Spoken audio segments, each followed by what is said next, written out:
नमस्कार विद्यार्थी मित्रांनो, टिपिकल इंडियन मास्टर या यूट्यूब चॅनलमध्ये आपल्या सर्वांचे स्वागत आहे. विद्यार्थी मित्रांनो, या व्हिडिओमधून आपण इयत्ता 12वीच्या विज्ञान शाखेचे गणित विषयाचे प्रॅक्टिकल्स समजून घेणार आहात. आपण पहिलं प्रॅक्टिकल जे लॉजिक पाठावर आधारित आहे ते आपण इथं पाहूया. तुम्ही प्रॅक्टिकल रेकॉर्ड बुक बालभारतीची जी घेतली आहे त्याच्यात पेज नंबर 1वर पाहिलं असेल तर लॉजिकचं पहिलं प्रॅक्टिकल तुम्हाला पाहायला मिळेल. त्यात प्रॅक्टिकलची सुरुवात पण त्यांनी अगोदर लेटेस्ट रिकॉलपासून केलेली आहे, म्हणजे धड्यातील सर्व महत्त्वाच्या गोष्टी इथं रिकॉल करून दिलेल्या आहेत. त्यामध्ये फर्स्ट ऑब्झर्व करता तर कॉन्व्हर्स, इनव्हर्स आणि कॉन्ट्रापॉझिटिव्ह दिलं आहे. जर एखादं स्टेटमेंट इम्प्लिकेशनमध्ये आहे तर त्याचा कॉन्व्हर्स, इनव्हर्स आणि कॉन्ट्रापॉझिटिव्ह कसा लिहिला जातो ते सांगितलं आहे. क्वांटिफायर्स अँड क्वांटिफाईड स्टेटमेंटबद्दल पण माहिती दिलेली आहे. तिथं आपल्याला माहीत आहे 2 प्रकारचे क्वांटिफायर असतात, युनिव्हर्सल क्वांटिफायर आणि एक्झिस्टेंशियल क्वांटिफायर. नोटेशनसहित आपल्याला माहीत असावं, त्याच्याबद्दलचं रिकॉल करून दिलेलं आहे इथं. आणि परत अल्जेब्रा ऑफ स्टेटमेंट याचा एक इम्पॉर्टंट जो चार्ट आहे तो सुद्धा इथं दिलेला आहे. स्टेटमेंट किंवा लॉज कोणते आहेत, आयडम्पोर्टंट लॉ कसा असतो, कम्युटेटिव्ह लॉ कशा प्रकारे असतो, हे सगळे लॉ. आणि हे विद्यार्थी मित्रांनो हे इम्पॉर्टंट आहेत लॉ हे सगळे. तर तुम्हाला विदाऊट युजिंग ट्रूथ टेबल जर आपल्याला एखादं लॉजिकल इक्वलन्स दाखवायला सांगितलं असेल त्यावेळेस मात्र हे तुम्हाला लॉ माहीत असणं आवश्यक आहे. तुम्हाला हे सगळं काही बेसिक माहीत आहे असं गृहीत धरून आपण पहिलं प्रॅक्टिकल जे दिलेलं आहे ते इथं समजून घेऊ. एक्झाम्पल दिले पहा, right converse, inverse, contrapositive and negation of the implication. आणि स्टेटमेंट दिलेलं आहे, if two sides of a triangle are congruent then it's two angles are congruent. हे एक स्टेटमेंट दिलं आहे आणि याचं कॉन्व्हर्स, इनव्हर्स, कॉन्ट्रापॉझिटिव्ह आणि नेगेशनसुद्धा लिहायला सांगितलेलं आहे या इम्प्लिकेशनचं. मग तुम्हाला कॉन्व्हर्स, इनव्हर्स आणि कॉन्ट्रापॉझिटिव्हचे जे नियम आहेत किंवा जे फॉर्म्युले आहेत ते तुम्हाला इथं माहीत असणं आवश्यक आहे. कॉन्व्हर्सचा फॉर्म्युला काय असतो, जर एखादं स्टेटमेंट P इम्प्लाईज Q असेल इम्प्लिकेशन तर त्याचा कॉन्व्हर्स काय लिहिला जातो, कॉन्व्हर्स लक्षात घ्या काय असतो, that is Q implies P. Inverse काय असतो, negation P implies negation Q. आणि कॉन्ट्रापॉझिटिव्ह असतो तो नेगेशन Q इम्प्लाईज. चला मग या पहिल्या म्हणजे कॉन्व्हर्स काढताना आपण या पहिल्या स्ट्रक्चरचा वापर करूया. मग काय होतं इथं P आणि Q हे डिक्लेअर करून घ्यावं लागेल. इथं सोल्युशन थोडं शॉर्ट दिलं आहे, माझ्यामध्ये त्यांनी क्लिअर द्यायला पाहिजे होतं. हे अगोदर इथं या दिलेल्या स्टेटमेंटमध्ये P Q कोण आहेत ते सांगून घ्यावं लागणं आवश्यक होतं. इथं P आणि Q आपण नोट करून घेऊया. Two sides of a triangle are congruent, हा एवढा जो पार्ट आहे ना तो असेल इथं P. आणि it's two angles are congruent हा जो भाग आहे तो असेल स्टेटमेंट Q. अशा पद्धतीनं हे P आणि Q कन्सिडर करायचे. त्यांना आपल्याला लिहायचं आता या स्ट्रक्चरला इनवर्ड्स लिहायचे, म्हणजे आपण त्याचा कॉन्व्हर्स बनवणार आहोत. मग कॉन्व्हर्सचं स्टेटमेंट काय, Q इम्प्लाईज P. अगोदर Q लिहायचं आहे, इफ आणि देन कनेटिव्ह असणार आहेत, इम्प्लिकेशन चाललं हे two angles of a triangle are congruent. हे वाक्य Q लिहायचं आहे. It's two angles are congruent होतं ना, मग ते इथं लिहायचं कसं, two angles of triangle are congruent. याच वाक्य लिहिलं, फक्त सुरुवातीला सर्वनाम येऊ द्यायचं नाही आहे. Two angles of a triangle are congruent लिहिला. देनच्या पुढे कोण लिहायचं आहे, आता आपल्याला P लिहायचं आहे, म्हणून P लिहून घेऊया इथं. Then it's two sides are congruent. P कोण होता वरती लिहिले पहा मी, two sides of a triangle are congruent, म्हणजे इथं P हा स्टेटमेंट साईडबद्दलची कॉन्ग्रियन्सी दाखवतो म्हणून पुढे लिहिले then it's two sides are congruent. हे झालं काय, कॉन्व्हर्स. आता इनव्हर्सवर या. इनव्हर्सचा फॉर्म्युला काय, इथं सगळं लिहिलं आहे मी, परत इथं लिहितोय. Negation P implies negation Q हा झाला काय, इनव्हर्स. ओके, चला मग नेगेशन Q काय होईल, नेगेशन P काय होईल, two sides of a triangle are congruent. त्याचं निगेशन काय असेल, two sides of triangle are not congruent, इथं नॉट आलाय पहा. आणि निगेशन क्यू आहे याचे निगेशन करा, टू साईड्स आर कॉन्ग्रुएंट आहे, मग तिथेही काय येईल, two sides are not congruent येईल. मग आता हे वाक्य कळाले, निगेशन पी निगेशन क्यू. मग याला लिहा इम्प्लिकेशनचा वापर करून. Implication means if then connective असतो, so if and then use करणार आपण मध्ये इथं. मग काय लिहिलं वाक्य पूर्णपणे, तर if two sides of a triangle are not congruent then it's two angles are not congruent. हे झालं इनवर्स. आता कॉन्ट्रा पॉझिटिव्ह असतो काय, negation Q implies negation P, याला लिहून घ्या इनवर्ट्स. आता नेगेशन क्यू आत्ताच पाहिलं आपण आणि नेगेशन पी पण पाहिला, तर इम्प्लिकेशन वापरा. Two angles are of a triangle are congruent होता, तर काय येईल ते, if two angles of a triangle are not congruent आला इथं. अँड नेगेशन पी काय असेल, इट्स टू साईड्स आर, इथं येईल नॉट कॉन्ग्रुएंट. मग फायनली लिहिलं कसं इम्प्लिकेशनचा, if two sides of a triangle are not congruent then it's two sides are not congruent. इम्प्लिकेशनचा निगेशनचा फॉर्म्युला माहीत असावा तुम्हाला, इथं लिहितोय मी, निगेशन ऑफ इम्प्लिकेशन. हे मिळेल तुम्हाला पुस्तकामध्ये, आहे सगळं detail. It is P and negation Q, इम्प्लिकेशनचं नेगेशन या फॉर्म्युल्याने काढलं जाते. मग हे जे वाक्य आता तुमच्यासमोर लिहिलं आहे मी, हे जे पॅटर्न आहे याला वर्ड फॉर्ममध्ये लिहून काढायचं आपल्याला. नेगेशन विचारलं त्यांनी, मग याला लिहून काढा. कोण आहे, पी अगोदर आहे. पी मीन्स कोण, two sides of triangle are congruent, इथं लिहिलं गेलं two sides of triangle are congruent. And आहे, अँड लिहा तुम्ही या ठिकाणी, किंवा बट लिहा चालेल, इथं अँड दिलं तरी चालते. अँड इट्स टू अँगल, आता कोण लिहायचा पुढे, नेगेशन क्यू लिहायचं आहे. And it's two angles are, negation असल्यामुळे काय येतो इथं, नॉट येतो, नॉट कॉन्ग्रुएंट. चला तर मग दुसरा प्रश्न पाहूया. काय म्हणतो तो, write truth values and negation of the following statement. खाली 4 स्टेटमेंट दिलेले आहेत आणि त्या चारहीचे आपल्याला ट्रूथ व्हॅल्यू आणि नेगेशनसुद्धा लिहायला सांगितलेले आहेत. तर फर्स्ट विचारात घेऊया, अगोदर सगळ्यांची ट्रूथ व्हॅल्यू लिहूया. फर्स्ट स्टेटमेंट काय आहे, ही क्वांटिफाईड स्टेटमेंट आहे. इथं युनिव्हर्सल क्वांटिफायर वापरलेला आहे. For all x belongs to capital R x square is positive. याची ट्रूथ व्हॅल्यू चेक करायची आपल्याला. आपल्याला माहिती आहे जनरली की स्क्वेअर हा पॉझिटिव्ह येत असतो, परंतु कोणत्या केसमध्ये, नॅचरल नंबरच्या केसमध्ये स्क्वेअर हा पॉझिटिव्ह येतो.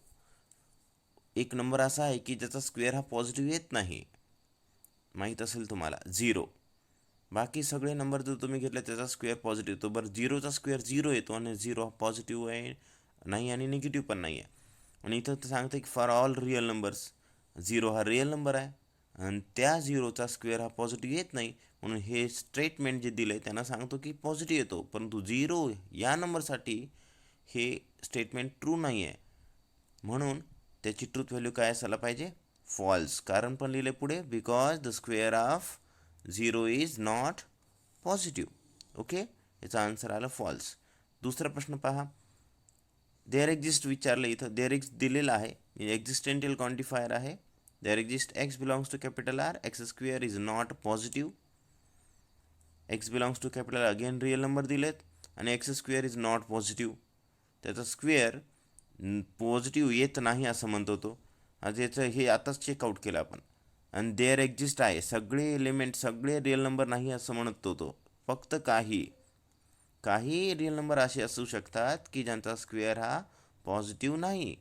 तशी संख्या आहे रिअल नंबरमध्ये, कोणती आहे, 0. आताच चेकआउट केली, म्हणून याची ट्रूथ व्हॅल्यू असायला पाहिजे true, because the square of 0 is not positive. But इथं देअर एक्झिस्ट असल्या कारणानं ह्याची ट्रूथ व्हॅल्यू काय आली, true. Every square is a rectangle असं दिलं आहे. प्रत्येक स्क्वेअर हा रेक्टँगल असतो का, आपल्याला माहीत असायला पाहिजे डेफिनेशन रेक्टँगलची. सगळे कोण जर त्या चौकोनाचे 90चे असतील तर तो काय असतो, रेक्टँगल. आणि इथं काय सांगतो की प्रत्येक स्क्वेअर हा रेक्टँगल आहे म्हणे, आणि स्क्वेअरचे प्रत्येक कोण 90चे असतात, म्हणून कोणताही स्क्वेअर हा रेक्टँगल होणारच आहे, म्हणून याची ट्रूथ व्हॅल्यू काय आली, ट्रू. तिसऱ्याची ट्रूथ व्हॅल्यू ट्रू आहे. चौथा विचारला आहे, सम पॅरलोग्राम्स आर रेक्टँगल्स. रेक्टँगल सोडून दुसरा कोणताही चौकोन घेतला, सपोज करा मी घेतला आहे स्क्वेअर. स्क्वेअर हा पॅरलोग्राम आहे का, आहे, कारण त्याच्या अपोजिट साईड काय असतात, पॅरल असतात. मग स्क्वेअर हा रेक्टँगल होऊ शकतो का? होऊ शकतो. म्हणून काही पॅरलोग्राम हे रेक्टँगल होऊ शकतात, म्हणून याची ट्रूथ व्हॅल्यू काय येते, ट्रू. हे झालं फर्स्ट स्मॉल ए बीट, ज्याच्यामध्ये आपल्याला सगळ्या खालच्या स्टेटमेंटचे ट्रूथ व्हॅल्यू विचारले होते, ते आपण इथं डिस्कस केले. तर सेकंड बीटमध्ये काय विचारले, नेगेशन विचारलं प्रत्येकाचं. पहिलं स्टेटमेंट काय आहे, for all x belongs to capital R x square is positive. आपल्याला इथं नियम माहीत पाहिजे नेगेशनचा. क्वांटिफाईड स्टेटमेंटचं निगेशन कसं केलं जाते, जर तिथं फॉर ऑल असेल तर तिथं देर एक्झिस्ट रिप्लेस करायचा आणि ते स्टेटमेंटमध्ये नॉट दिसला पाहिजे. म्हणजे इथे फॉर ऑलच्या जागी काय येणार आहे, चेकआउट करता तुम्ही, तर फॉर ऑलच्या जागी रिप्लेस होतो कोण, देर एक्झिस्ट, आणि देर एक्झिस्ट जर असेल तर त्या ठिकाणी येत असतो फॉर ऑल नेगेशन काढताना. ठीक आहे. मग या वाक्यामध्ये पहिल्या वाक्यामध्ये फॉर ऑल होता, तर त्याचा नेगेशनमध्ये इथं काय आला, देर एक्झिस्ट आला आहे. आणि एक्स स्क्वेअर इज पॉझिटिव्ह होता, तर इथं काय आलं आहे, x square is not positive आला आहे. नेगेशन म्हणल्यावर नॉट तर येणारच होता. दुसरं स्टेटमेंट काय दिलं आहे, there exist x belongs to R x square is not positive. Okay. There exist जागी काय यायला पाहिजे, आता मी सांगितलं आहे फॉर ऑल यायला पाहिजे. आणि x square is not positive बोललं तर इथं नॉट काढून टाकावं लागेल आपल्याला, कारण की नेगेशनचं नेगेशन केल्यावर ते नेगेशन निघून जाणार आहे. म्हणून इथे येणार आहे x square is positive, not निघाला तिथे. तिसरं स्टेटमेंट काय, every square is a rectangle. Every शब्दाला एव्हरी मीन्स इथं फॉर ऑल असल्यासारखाच आहे. ओके. मग त्या ठिकाणी येणार काय, एव्हरी जर असेल तर देर एक्झिस्ट येणार. इथं वर्डिंगमध्ये दिलं आहे, सिम्बॉलिक देऊ शकते अशा पद्धतीनं, किंवा असं वर्डमध्ये सुद्धा देऊ शकते. एव्हरीचा अर्थच होतो फॉर ऑल. देर एक्झिस्ट टाकावं लागेल त्या ठिकाणी. A square is a rectangle आहे, a square is a not rectangle आला पुढे. चौथं वाक्य पाहूया. इथं दिलं आहे आपल्याला सम पॅलोग्राम्स आर रेक्टँगल. याचं निगेशन करताना तो काय अर्थ होतो याचं समजून घेतलात तुम्ही, तर सम पॅलोग्राम आर म्हणजे काही पॅलोग्राम हे रेक्टँगल आहेत. मग त्याचा आन्सर काय आला पाहिजे, नो पॅलोग्राम इज अ रेक्टँगल, म्हणजे कोणतेही पॅलोग्राम रेक्टँगल नाही आहेत. इथं नकारार्थी शब्द सुरुवातीला आला, नो. अशा पद्धतीने क्वेश्चन नंबर 2 इथं पूर्ण होतो. आता जे पुढचं आहे तो आपल्याला करायसाठी दिलेला आहे. हे जे दोन होते इथं आन्सर त्यांचे लिहून होते, फक्त मी तुमच्यासमोर स्पष्टीकरण दिले त्यांचे. आता जो तिसरा प्रश्न आहे या स्पष्टीकरणासह आपल्याला इथं ब्लँक स्पेसमध्ये लिहायचा आहे. चला तर मग तिसऱ्या प्रश्नाकडे वळूया. Without using truth table prove that. एक स्टेटमेंट दिलं आहे आपल्याला आणि ते दिसतंय लॉजिकल इक्वेलन्सचं, ते आपल्याला इथं प्रूव्ह करायचं आहे. But without using truth table म्हणतं आहे, आपल्याला ट्रूथ टेबलचा वापर करायचा नाही आहे इथं. म्हणजे आपल्याला इथं अल्जेब्रा ऑफ स्टेटमेंटचा वापर करायचा आहे. जे नियम आहेत आपल्याला माहीत वरती चार्टमध्ये रिकॉलच्या दिलेलं आहेत, त्या सगळ्या नियमाला समोर ठेवून तुम्हाला हे सगळं फिलअप करायचं आहे. सोपे असतात ते नियम, एकदा सराव करा तर तुम्हाला ते लक्षात बसतील. चला मग LHS घेऊया. ही डावी साईड कन्सिडर करूया आणि उजवी साईड आपण आणून दाखवूया. इथं सगळं दाखवलेलं आहे स्ट्रक्चर, फक्त आपल्याला इथं ब्लँक स्पेसमध्ये त्याचे नियम लक्षात घ्यायची, कोणता नियम इथं बसणार आहे. चला LHS घेतला आपण, P और Q अँड नेगेशन P, आणि या पूर्ण ब्रॅकेटला परत इम्प्लिकेशन होतं आहे नेगेशन Q सोबत. मग खालच्या स्टेपमध्ये काय फरक झाला ते ऑब्झर्व करा थोडासा, म्हणजे तुम्हाला इथं नियम ओळखता येईल. हे जे इम्प्लिकेशन दिसतं या ठिकाणी, इथं बघा इम्प्लिकेशन जागी कोण येतोय पहा, ऑर येतोय. इथं कंडिशनल लॉ वापरलेला आहे. कंडिशनल लॉ तुम्हाला माहीत असायला पाहिजे. मी इथं लिहित आहे, तुम्हाला माहीत व्हावं म्हणून मी तो नियम कंडिशनल लॉचा इथं लिहित आहे. It is P implies Q equals to negation P or Q. हे आहे तो नियम. इथं P आणि Q कोण आहेत ते सरळ नोट करून घ्या, म्हणजे मी इथं थोडासा कलर चेंज करून दाखवेल तुम्हाला. हे आहे इथं P, नीट लक्ष द्या बा, एवढा भाग, किंवा इथं दाखवतो एवढा आहे पार्ट P आणि हे इम्प्लिकेशन, आणि एवढा पार्ट आहे Q. मग इथं जसं मी या स्टेटमेंटनुसार या P इम्प्लाइज Qला असं लिहू शकतो, तर याला काय लिहू शकेल, तर मग इथं लिहिलं आहे या पूर्ण ब्रॅकेटला बाहेरून नेगेशन आहे, दिस इज नेगेशन हिअर, आणि मध्ये कोण आहे ऑर, या बघा इथं लिहिलं आहे ऑर, आणि कोण आहे परत पुढे Q, म्हणजे इथं जे आहे ते जशाला तसं पुढे लिहिलं आहे. इथं कोण होता, नेगेशन क्यू, तर मग इथं कोण लिहिला आहे आपण तशाला तसा नेगेशन क्यू लिहिलेला आहे. मग इथं हा जो नियम आहे हा कोणता आहे, हा नियम आहे आणि याला नाव काय आहे, कंडिशनल लॉ. सो इथं लिहूया आपण कंडिशनल लॉ. पुढच्या स्टेपमध्ये काय केलेलं आहे, या स्टेटमेंटच्या नंतर खालची स्टेप पहा, म्हणजे तुम्हाला कळेल की काय केलं असेल इथे. इथे काय केलं ऑब्झर्व करताय तुम्ही, तर हे बाहेरचा जो नेगेशन होता तो दिसत नाही इथं कंसाच्या बाहेर, म्हणजे नेगेशनमध्ये गेला आहे. म्हणजे नेगेशनमध्ये गेल्याच्या नंतर म्हणजे इथं कनेक्टिव्ह चेक करा, नेगेशन घेतल्या चाललं बट कोणाचं, इथं अँडचं. नेगेशन ऑफ अँड किंवा ऑर असेल तर याला डी मॉर्गन्स लॉज म्हणतात. डी मॉर्गन लॉ तुम्हाला माहीत असायला पाहिजे, तो पण इथं मी लिहितोय. Negation of P and Q असं असेल तर याला काय लिहितात, नेगेशन ऑफ पी अँड असेल तर ऑर नेगेशन ऑफ क्यू. हे डी मॉर्गन लॉ आहे, तो इथं वापरावा लागेल आपल्याला, आणि जो दिसतो इथं वापरलेला आहे तो. मग इथं पी आणि क्यू कोण आहे तो ऑब्झर्व करा, हे मधला पार्ट आहे पी, ओके, हे एवढा पार्ट, सॉरी हा एवढा पार्ट पी आहे आणि हा एवढा पार्ट क्यू आहे. ठीक आहे, याला कन्सिडर करा पी आणि क्यू, आणि इम्प्लिकेशन ह्या नेगेशनमध्ये या ब्रॅकेटच्या मध्ये अप्लाय करा. तर ते डी मॉर्गननुसार या नियमानुसार काय होऊन जाईल, पाहिजे दिसतंय पहिल्या ब्रॅकेटला म्हणजे पी असेल तर पीला नेगेशन आला, आणि क्यू आहे ब्रॅकेटच्या मध्ये तर क्यूला पण नेगेशन आला.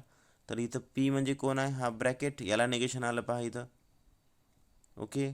आणि क्यू म्हणजे कोण आहे, नेगेशन पी आहे, तर या ठिकाणी पण नेगेशन येईल याला. आता नेगेशनला नेगेशन म्हणल्यावर हे माहीत असायला पाहिजे तुम्हाला, नेगेशन ऑफ नेगेशन इज काय होत असेल ते पी होत असेल. ठीक आहे, मग इथं पण पी होणार त्या ठिकाणी. म्हणजे इथं वापरलं काय आपण, या ब्रॅकेटला लिहिलं याच्यानुसार, तर इथं वापरला आहे मी डी मॉर्गन लॉ वापरला आहे,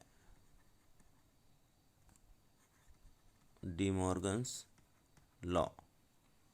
ओके डन. त्याच्या पुढच्या स्टेपला पहा, परत इथं डी मॉर्गन्स लॉज वापरला, आणखीन एक वापरला आहे पण इथं हा एक नियम वापरला आहे मी, म्हणजे त्याचंही नाव लिहावं लागेल मला. इथं इथं तर तसं दिलं नाही दोन रिकाम्या जागा, बट आपण दोन्ही लिहून घेऊया. नेगेशन ऑफ नेगेशन दोन्ही वापरले गेले. चला मग पुढच्या स्टेपवर लक्षात घ्या. आता काय दिलं ह्या ब्रॅकेटच्या नंतर, ह्या स्टेपच्या नंतर इथं काय झालं आहे, चेंजेस काय होतात त्याच्याकडे लक्ष देत राहा. इथं ब्रॅकेटच्या बाहेर नेगेशन आहे तो इथं दिसत नाही. ब्रॅकेटच्या बाहेर नेगेशन असतात, जर असतील तर डी मॉर्गन लॉ जनरली यूजमध्ये होतात, आणि मध्ये पण कनेक्टिव्ह पाहिजे अँड किंवा ऑर. ठीक आहे, नेगेशन कवर करून घ्यायच्या अगोदर ब्रॅकेटच्या बाहेरचे असतील तर. आता इथं अँड आहे म्हणजे परत डी मॉर्गन लॉ येणार, सॉरी ऑर आहे तर ऑरचं होणार काय अँड, आणि प्रत्येक स्टेटमेंटला ब्रॅकेटच्या नेगेशन अप्लाय होत असतो. मग इथं काय होणार, परत परत डी मॉर्गन लॉ आला इथं, डी मॉर्गन्स लॉ. कोणता डी मॉर्गन लॉ इथं, हे ऑर असेल तर अँड झाला, डी मॉर्गन लॉ दोन आहेत. ठीक आहे, बाकी सगळं काही तसं लिहिलं गेलं. तिसऱ्या स्टेपला पहा काय झालं, परत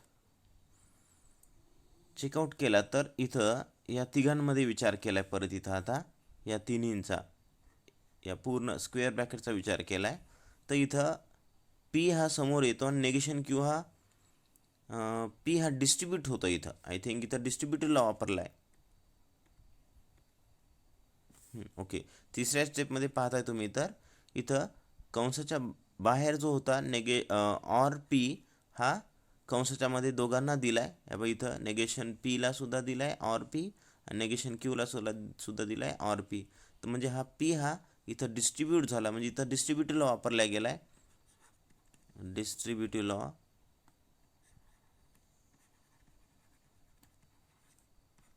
इथं कारण येईल डिस्ट्रीब्युटिव्ह लॉ, ते लक्षात असेल तुम्हाला. हा पी हा ऑर सोबत कंसाच्या मध्ये दोन्ही स्टेटमेंटला डिस्ट्रीब्यूट झालेला आहे. चला आता पुढची स्टेप पहा ही. आता इथं काय होते ऑब्झर्व करा, कोणतंही स्टेटमेंट आणि त्याचं नेगेशन जर आपल्याला मिळत असेल अँड किंवा ऑर सोबत कनेक्ट झालेलं, परत लक्षात घ्या कोणतंही स्टेटमेंट, इथं पीच नाही क्यू असू द्या की आर असू द्या, कोणतंही स्टेटमेंट आणि त्याचं नेगेशन जर अँड किंवा ऑरनं कनेक्ट झालेलं असेल त्यावेळेस तुम्हाला लक्षात यावे ते म्हणजे कोणते असतात, कॉम्प्लिमेंट लॉ. इथं कॅपिटल टी असायला पाहिजे होता. ओके, म्हणजे स्टेटमेंट आणि त्याचं नेगेशन जर आलं तर ऑर असेल मध्ये तर नियम लक्षात घ्या, तुम्ही चेकआउट करू शकता. कॉम्प्लिमेंट लॉ 2 आहेत. जर ऑर असेल स्टेटमेंट आणि त्याचं नेगेशनमध्ये तर टी येत असते स्टेटमेंट, आणि त्याचं नेगेशनमध्ये जर अँड असेल तर फॉल्स येत असते. इथं कोण आहे स्टेटमेंट आणि त्याचं नेगेशन पी नेगेशन पी मध्ये कोण आहे ऑर. तर काय येईल या दोघांचं आन्सर, किंवा याच्यासाठी कॉम्प्लिमेंट लॉ काय येईल टी येईल, कॅपिटल टी यायला पाहिजे इथं. म्हणजे इथं वापरला आपण कॉम्प्लिमेंट लॉ. ओके. नेक्स्ट दुसरं ब्रॅकेट पहा, इथं काही नाही आहे, स्टेटमेंट पी आहे तर नेगेशन क्यू आहे, म्हणजे इथं कॉम्प्लिमेंटला होणार नाही, म्हणजे त्याला तसंच ठेवलं. आणि बाहेरचं हे आहे तसंच आहे, फक्त एकच चेंज झाला इथं, या ठिकाणी टी वापरला तो कॉम्प्लिमेंट लॉनुसार. ठीक आहे. परत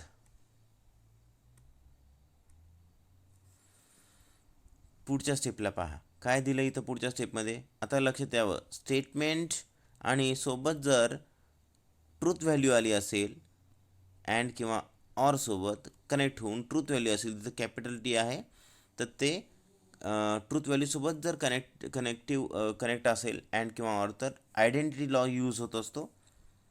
आयडेंटिटी लॉ तुम्हाला माहीतच हवेत, 4 आयडेंटिटी लॉ आहेत. आयडेंटिटी लॉनुसार स्टेटमेंट परत येतं, पी असेल तर पीच येणार, इथं क्यू असेल तर क्यू येणार, अँड सोबत जर टी असेल तर.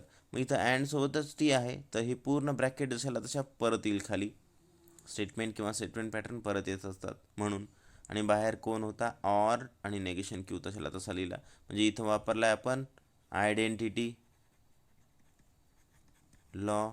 पुढच्या स्टेपला विचारत घेऊया. या स्टेपकडे पाहिल्यास लक्षात येते का इथला ब्रॅकेट निघून गेला आहे, म्हणजे इथं असोसिएटिव्ह लॉ येतो. असोसिएटिव्ह लॉ ही स्टेप, याला ऑब्झर्व केलं तर इथं पाहताय तुम्ही, जो नेगेशन क्यू आणि नेगेशन क्यू होता तो एकदाच लिहिला गेला आहे, आणि हा ऑर पी आहे तो तशाला तसा लिहिलेला आहे. मग नेगेशन पी 2 वेळेस जो होता तो 1 वेळेस लिहिला आहे. हे कशाहून लक्षात आलं, इथं एक स्टेप लिहायला पाहिजे आपण, ती अशी होईल पहा. असोसिएटिव्ह लॉनुसारच लिहितो आहे मी ती. हे नेगेशन क्यू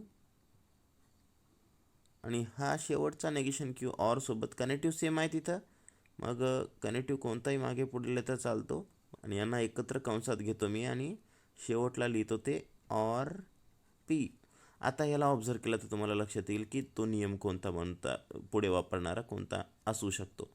कोणते स्टेटमेंट अँड किंवा ऑर सोबत स्वतःसोबतच कनेक्ट होत असेल, म्हणजे नेगेशन पी तर इथं नेगेशन क्यू तर इथं नेगेशन क्यूच आहे, आणि कनेक्टिव्ह आयमध्ये कोण ऑर, त्यावेळेस कोणता नियम होत असतो idempotent P or P is equivalence to पीच. म्हणजे इथं negation Q or negation Q असेल तर कोण यायला पाहिजे नेगेशन क्यू, म्हणून इथं सुरुवातीला कोण आले पहा नेगेशन क्यू आहे. ठीक आहे, म्हणजे इथं कोणता नियम होतो आयडेम्पोटंट लॉ. ओके. आणि लास्ट स्टेपला चेकआउट केलात तर परत कंडिशनल लॉ जो सुरुवातीलाच वापरला होता मी, इथं लिहिलेला होता सुरुवातीला वरती. कोणता होता तर कंडिशनल लॉ, कंडिशनल लॉ काय आहे तो, तर इथं लिहितो मी परत. पी इम्प्लाइज क्यू असेल तर त्याला काय लिहितात नेगेशन पी ऑर क्यू लिहितात. मग इथं असं रिव्हर्स ऑर्डरनं विचार केला आहे, असं याच्यावरून हे लिहिलं नाही, याच्यावरून ही स्टेप लिहिलेली आहे इथं last, that is negation P or Q. इथं पहा नेगेशन क्यू ऑर पी आहे, तर पहिल्याला नेगेशन आहे तर तो पहिल्यापासून इम्प्लिकेशन्स राहणार, that is Q implies P, शेवटला आला कंडिशनल लॉ. आणि अशा प्रकारे L H S equals to R H S हे पूर्ण होते. हे झालं प्रॅक्टिकल नंबर 3. पुढील क्वेश्चन नंबर 4 पाहूया. Using truth table prove that, logically equivalence prove करायला सांगले, बट युजिंग ट्रूथ टेबलला इथं आपल्याला हे सोपं जाईल. चला विचार करूया, एल एच एस काय दिलेलं आहे आणि आर एच एस काय दिलं आहे, आणि कनेक्टिव्ह किती आहेत, कनेक्टिव्ह नाही स्टेटमेंट किती आहेत ते पाहून घ्यायचं. सुरुवातीला पी आणि क्यूच आहेत, म्हणजे हा तक्ता जो बनणार आहे तो 4 रोचा बनणार आहे, म्हणजे T T F F T F T एफचा बनणार आहे. ठीक आहे. चला तर मग इथं फिलअप करून दिल्यात बऱ्याच गोष्टी, फक्त आपल्याला त्या ट्रूथ व्हॅल्यूजमध्ये फिलअप करायच्या. So P T T F F लिहिला आहे, क्यू हा लिहिलेला आहे टी एफ. तर आपल्याला नेगेशन पी विचारला आहे. चला नेगेशन पी काय होतो ट्रू असेल तर फॉल्स येतात, ट्रूचं फॉल्स होणार. पीवर लक्ष द्या, आपण पीचं निगेशन लिहितो तर पीच्या किमतीवर लक्ष द्या. एफ असेल तर काय येणार? ट्रू. एफ असेल तर इथं येणार ट्रू. चला निगेशन क्यूसुद्धा काढून घेऊया. टी आहे तर एफ, एफ असेल तर T, again F, and finally F तर टी आला. आता ही विचारात घ्या, पुढचं स्टेटमेंट काय? P double implies Q. Double इम्प्लाइजचा ट्रूथ टेबल आपल्याला माहीत असावा. डबल इम्प्लाइजमध्ये काय सांगते? दोन्ही सेम असतील, म्हणजे दोन्ही ट्रू किंवा दोन्ही फॉल्स असतील तरच ट्रू येतो. परत काय म्हणते? याचा या ब्रॅकेटच्या बाहेर निगेशन म्हणजे डबल इम्प्लिकेशनचं निगेशन, म्हणजे इथं ज्या किमती आल्या त्याचं निगेशन घ्यायचं आहे आपल्याला. टीचा एफ, एफचा टी, टी आणि एफ परत. आणि पुढच्या कॉलममध्ये पाहिला तर पी अँड नेगेशन क्यू दिसतंय. पी अँड नेगेशन क्यू म्हणजे काय येईल आता विचार करा. पी या नंबर 1चा कॉलम आणि नेगेशन क्यू म्हणजे नंबर 4चा कॉलम, या दोघांवर लक्ष द्यावं लागेल आपल्याला. आणि कनेक्टिव्ह आहे अँड. अँडचा तक्ता आठवण करा. अँडमध्ये काय होतं असते? दोन्हीच्या दोन्ही ट्रू असतील तरच ट्रू येते, म्हणजे दोन्ही स्टेटमेंट अँडमध्ये कनेक्टिव्ह असलेले. मग आता इथं चेक करा, या 1 आणि 4th कॉलममध्ये दोन्ही ट्रू कुठं आहेत? या बा इथं आहेत, म्हणजे या ठिकाणी येईल काय? ट्रू. परत आहेत का? दोन्ही ट्रू नाही आहेत, मग बाकी सर्व ठिकाणी यायला पाहिजे फॉल्स. हे. आणि पुढचा कॉलम पाहिला तर क्यू अँड नेगेशन पी दिसते. परत विचार करा, क्यू आणि नेगेशन पी कुठं आहेत? सेकंड अँड थर्ड कॉलममध्ये आहेत. मग यांच्या किमतीवर लक्षात घ्या किंवा याच कॉलमवर लक्षात घ्या. आणि कनेक्टिव्ह आहे परत अँड. अँडचा विचार केला तर परत तोच नियम, दोन्ही ट्रू असेल तरच ट्रू येणार. इथं दोन्ही ट्रू नाही आहेत, इथं दोन ट्रू आहेत, म्हणजे या ठिकाणी येईल टी. बाकी कुठेही नाही आहेत, म्हणून बाकी सर्व ठिकाणी येतील ते फॉल्स. ओके. नाव लास्ट कॉलम चेकआउट केला तर त्याच्यामध्ये ह्या दोन ब्रॅकेट जे कॉलम नंबर 7 आणि 8मध्ये जे दिलेत त्यांच्यामध्ये अँड कनेक्टिव्ह ऑर कनेक्टिव्ह वापरलेला आहे. तर मग यांच्या ट्रूथ व्हॅल्यूवर लक्षात घ्यायचं आणि कनेक्टिव्ह ऑरचा ट्रूथ टेबल माहीत असावा. ऑरमध्ये काय नियम आहेत? दोन्ही फॉल्स असेल तरच फॉल्स येते. मग इथं दोन्ही फॉल्स आहेत का? आहेत, तर या ठिकाणी फॉल्स येणार. इथं आहेत का? दोन्ही फॉल्स नाही आहेत. इथं आहेत का? म्हणजे इथं ट्रू येणार, इथं ट्रू येणार. इथं फॉल्स आहेत दोन्ही, तर इथं येणार फॉल्स. मग आता शेवटला चेकआउट करा. From column number 6th and 9th. 6th column number कुठं आहे? या बा या ठिकाणी आहे, आणि 9th आहे या ठिकाणी. या दोघांना चेक करा, ट्रूथ व्हॅल्यू सेम आहेत का? आहेत. एफ टी टी एफ आणि एफ टी टी एफ. मग ह्यांच्या ट्रूथ व्हॅल्यू सेम आल्यात. So we conclude that negation of P double implies Q is equivalent to, ते हे जे स्टेटमेंट दिलं होतं हे इथं लिहून काढायचं, म्हणजे ते दोन्ही इक्वलंट झाले हे सिद्ध होतं आहे. P and negation Q or Q and negation P. हे तर प्रॅक्टिकल नंबर 4 कंप्लीट झालं. शेवटचं प्रॅक्टिकल कंप्लीट करूया. 5 नंबरचा प्रश्न काय क्वेश्चन विचारला आहे? Is negation P double implies Q equivalent to negation P double implies Q, justify. विद्यार्थी मित्रांनो, आपण याचं जे इक्वलंट चेक करायचं आहे ते ट्रूथ टेबलचा वापर करून चेकआउट करूया. ओके. मग आपण सुरुवातीला लिहूया इथं यूजिंग ट्रूथ टेबल, कारण की याला दुसऱ्या पद्धतीने करता येते विदाऊट युजिंग ट्रूथ टेबल. दोन्हीपैकी कोणती वापरू शकता. इथं सोपी जी वाटते आपल्याला ती पटकन करू शकता. आपल्या इथं मेन्शन नाही केलं काही युजिंग और विदाऊट युजिंग, म्हणून आपण आपल्या मनानं कन्सिडर करू शकता. मी कन्सिडर करताय ती मेथड कोणती? इथं युजिंग ट्रूथ टेबल आपण याला सोडूया किंवा इक्वलन्स चेक करूया. मी अगोदर टेबल काढून घेतो त्याचा.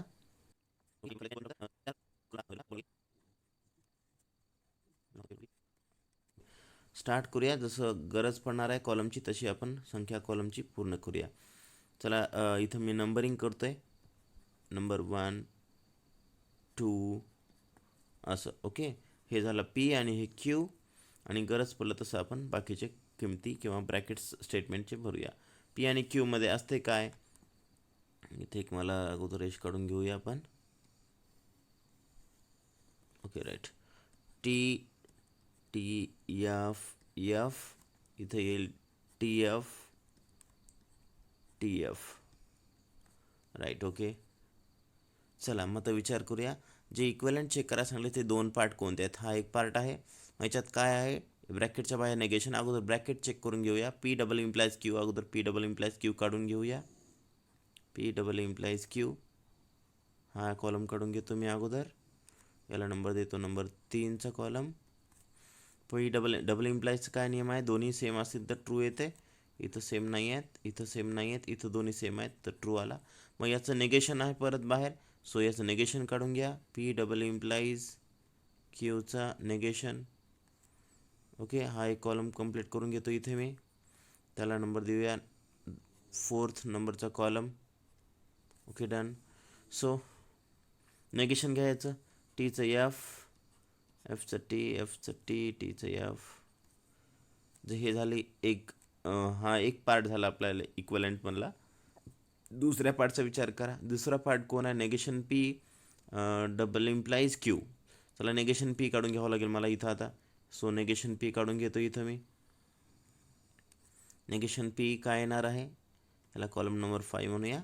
That is F F. बघा पीचं निगेशन काढतोय, टी आणि हे T, correct.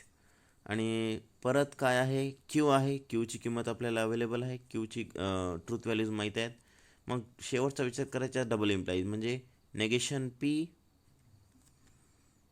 Double implies Q हे लागणार आहे आपल्याला. आपला तो आय थिंक लास्ट कॉलम बनणार आहे 6th नंबरचा. ठीक आहे, चला विचार करा. या दोघांमध्ये विचार घ्यायचा, डबल इम्प्लिकेशन वापरायचं कोणत्या कोणत्या कॉलममध्ये पहा. हा एक कॉलम 5th नंबरचा आणि 2nd नंबरचा. या दोघांना का, कारण की नेगेशन पी आणि क्यू आहेत.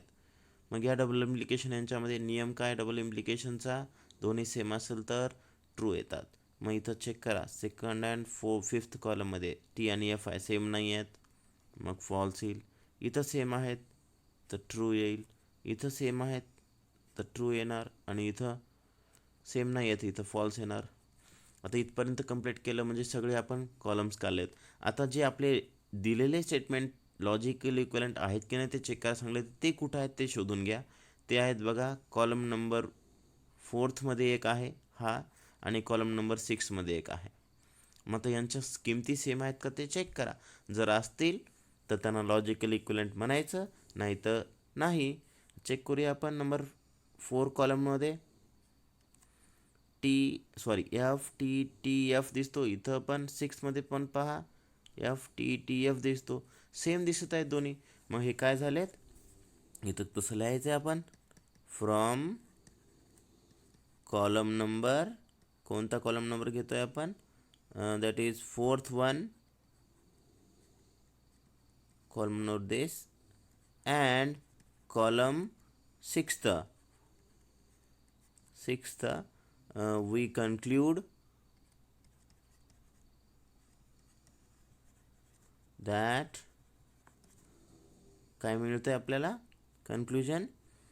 हे दोन्हीही स्टेटमेंट काय येतात, negation of P double implies Q is equivalent to negation of P double implies Q. या अशा पद्धतीनं 5 नंबरचं प्रॅक्टिकल इथं पूर्ण होतं आहे. मित्रांनो, हे 6 नंबरचं जे प्रॅक्टिकल आहे ते गाळलेल्या अभ्यासक्रमावर आधारित असल्याकारणानं हे प्रॅक्टिकलसाठी नसणार आहे. पुढचं 7 नंबरचं प्रॅक्टिकल आपण पाहूया. शेवटचं प्रॅक्टिकल आहे त्यामधला question number 7, using truth table prove that. Logical इक्वलन्सच आहे आणि युजिंग ट्रूथ टेबल आहे, बट इथला टेबल हा थोडा मोठा येईल, म्हणून तो टेबल मी अगोदर रफमध्ये काढून घेतो फास्ट तुमच्यासमोर, आणि नंतर त्याला किमती आपण भरूया. चला, हा तक्ता मी अगोदर काढून घेतलेला आहे. आणि इथं जरा विचार केला तर आपण इथं स्टेटमेंट पी क्यू आणि आर आहेत, म्हणून जे रोज बनणार आहेत ते 8 रोचा तक्ता बनणार आहे. चला, तर इथं अगोदर त्या किमती किंवा जे प्री रिक्वायर्ड स्टेटमेंट असणार आहेत पी क्यू आर ते लिहून घेऊया. T T T T F F. तुम्हाला हे माहीत असायला पाहिजे, जेव्हा 2 स्टेटमेंट असतात पी आणि क्यू त्यावेळेस T T F F T F T F असं लिहिलं जाते. आणि ज्यावेळेस 3 असतात त्यावेळेस पहिले 4 ट्रू 4 फॉल्स, दुसऱ्या ह्याच्यामध्ये 2 ट्रू 2 फॉल्स अशा पद्धतीने, तिसऱ्या ह्याच्यात 1 ट्रू 1 फॉल्स या पद्धतीनं असं लिहिलं. याचा अर्थ असा की सगळ्या पॉसिबिलिटीज कवर होतात इथं. त्यासाठी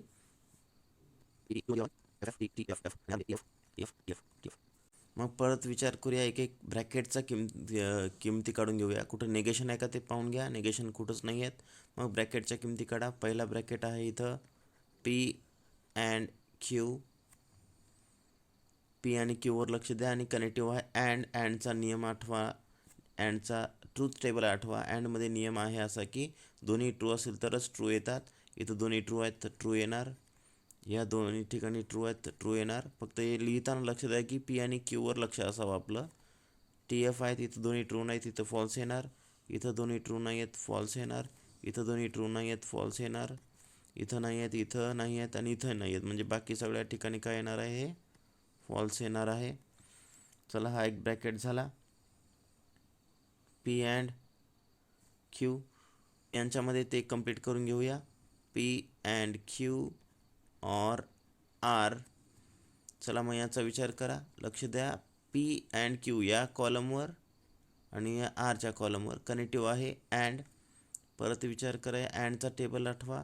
अँडमध्ये काय असतो, सॉरी ऑर आहे कनेक्टिव्ह इथं. ऑरमध्ये काय असते, दोन्ही फॉल्स असतील तरच फॉल्स येतात. पहा अगोदर ते फिलअप करून घ्या. कुठं 2 फॉल्स आहेत, इथं 2 फॉल्स आहेत तर इथं हे फॉल्स येईल. परत इथं 2 फॉल्स आहेत तर या ठिकाणी फॉल्स येईल. आणि परत या ठिकाणी 2 फॉल्स आहेत तर या ठिकाणी फॉल्स येईल. बाकी प्रत्येक ठिकाणी ट्रू येणार आहे. इथं ट्रू आहे तर बघा, इथं या ठिकाणी या ठिकाणी. हे झाला तो एल एच एस, आपल्या दिलेल्या लॉजिकल इक्वेलन्समधला एल एच एस कंप्लीट झाला. आता आर एच एसकडे वळा. इथं 2 ब्रॅकेट आहेत, त्यांच्या किमती काढून घेऊया. P or R. आता पी आणि आरवर लक्ष द्या. पी आणि आर कनेक्टिव्ह कोण आहे, ऑर आहे. ऑरचा नियम आताच माहीत आहे आपल्याला, दोन्ही फॉल्स असेल तर फॉल्स येतात. इथं 2 फॉल्स आहेत का पहा, इथं आणि इथं नाही आहेत. इथं नाही आहेत, इथं नाही, इथं आहेत पहा. एफ आणि हा एफ म्हणजे या ठिकाणी येईल एफ. इथं नाही आहेत, इथं आहेत लास्ट. हे लक्षात घ्यायचं आहे की ज्या दोघांमध्ये कनेक्टिव्ह वापरतात पी आणि आर, तर त्या पी आणि आरच्याच किमतीवर लक्ष द्यावं लागणार आहे. चुकून क्यूची किंमत पाहिली तर पूर्ण चुकून जात असते ते. बाकी ठिकाणी आपल्याला काय लिहावं लागणार आहे, ट्रू लिहावं लागणार आहे. ओके, चला मग पुढचा ब्रॅकेट काढून घेऊया. पुढचा ब्रॅकेट कोणाचा आहे, क्यू आणि आरमध्ये ऑर आहे, डिजंक्शन आहे. आता क्यू आणि आर यांच्या किमतीवर लक्ष द्या. डिजंक्शनचा नियम काय, दोन्ही फॉल्स. या ठिकाणी आहे दोन्ही फॉल्स तर इथं येईल फॉल्स. परत या ठिकाणी आहे तर इथं येईल फॉल्स. म्हणजे बाकी पूर्ण ठिकाणी काय यायला पाहिजे, ट्रू यायला पाहिजे. हे अशा पद्धतीनं. आणि शेवटला या दोन्ही ब्रॅकेटमध्ये जे आर एच एस आहे आपल्या लॉजिकल इक्वेलन्समधला, त्या दोन्ही ब्रॅकेटमध्ये कनेक्टिव्ह आहे अँड. परत विचार करा. So that is P or R and Q or R. चला यांचा विचार करा. 2 ब्रॅकेटमध्ये अँड कनेक्टिव्ह वापरा. अँड कनेक्टिव्हचा नियम काय आहे, दोन्ही ट्रू असेल तर ट्रू येणार. इथं दोन्ही ट्रू आहे तर ट्रू येणार. इथं दोन्ही ट्रू आहे तर ट्रू येणार. इथं 2 ट्रू आहे तर इथं ट्रू येणार. इथं 2 ट्रू आहे तर इथं ट्रू येणार. बाकी सर्व ठिकाणी काय येणार, फॉल्स येणार. हे झाला तो तक्ता पूर्ण. आता इथं आपल्याला ती लाईन कन्सिडर करावं लागेल. चेक करायचं आहे आपल्याला आपला एल एच एस कुठं होता. याला नंबरिंग केलं तर आपल्याला कळेल. 1 2 3 4 5 6 7 8. आता चेक करा आपला एल एच एस कुठं आहे, कॉलम नंबर 5 मध्ये. आणि आर एच एस कुठं आहे, कॉलम नंबर 8 मध्ये. मग चेक करा यांच्या किमती 5 आणि 8. हे 2 कॉलम चेक करायचे आहेत आपल्याला. T T T F T F T F. T T T F T F T F same आहेत. आपण मग ते सिद्ध केलं इथं. फक्त तसं लिहायचं आहे. फ्रॉम कॉलम कितवा, 5th and column 8 we कन्क्ल्यूड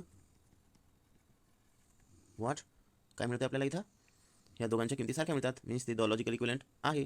P and Q or R is equivalent to P or R and Q or R.